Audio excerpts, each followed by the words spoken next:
بہت ساری روایتیں ایسی بیان کی گئی ہیں کہ یہ زبان اس کی آفتیں اتنی زیادہ ہیں، میدان قیامت میں یہ زبان اگر یہاں پر گناہوں کی عادی ہو گئی تو روایات میں کہ بہت سے افراد کی زبان اتنی زیادہ طویل و لمبی کر دی جائے گی کہ اہل محشر کے پاؤں تلے کچلی جائے گی وہ زبان، حتیٰ کہ وہ اپنی زبان سے الجھ کے زمین پہ گرے گا میدان قیامت میں، اتنی اس کی زبان اس طرح سے کی جائے گی۔ اور بہت سارے عذاب بھی ایسے بتائے گئے ہیں کہ بعض اوقات ہم یہ ساری تصویریں آپ کو دکھانے کا مقصد اس گناہ کو ایک ویژولائز کرنا مراد ہوتا ہے کہ آپ دماغ میں چشم تصور سے اس کا نظارہ کریں کہ میدان قیامت میں اس کے ساتھ کیا چیز ہوگی جس کو ہم بہت آسانی کے ساتھ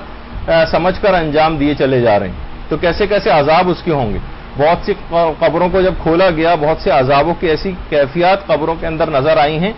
کہ بہت سے مردے کے نہ جانے کون سے ان کے اوپر کیسے عذاب ہوئے ہیں کہ جو اتنی شدت تکلیف اور وہ سب کچھ کہ چہرہ بالکل سیاہ پڑ گیا اور سب کچھ، یعنی بہت سی قبریں کھود کے دیکھی گئیں، تو باقاعدہ پھر ایسی چیزیں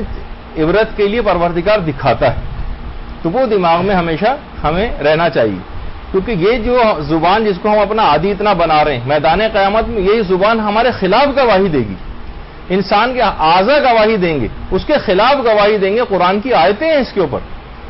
آپ جا کے پڑھیے، جو اتنا موقع نہیں میں سب بیان کروں، لیکن یہ کہ باقاعدہ اس کی گواہی دیں گے، جب حتیٰ کہ جسم کی کھال تک گواہی دے گی، کھال، اور وہ اپنے اعضاء کے اوپر ناراض ہوگا میدان قیامت میں کہ تم ہی میرے خلاف گواہی دے رہے ہو۔ تو یہ زبان جس کو ہم بڑا ہلا رہے ہیں اور صرف معمولی سی لرزش دے کر اتنے بڑے بڑے گناہوں کا ارتکاب کر رہے ہیں، یہی ہمارے خلاف میدان قیامت میں گواہ بننے والے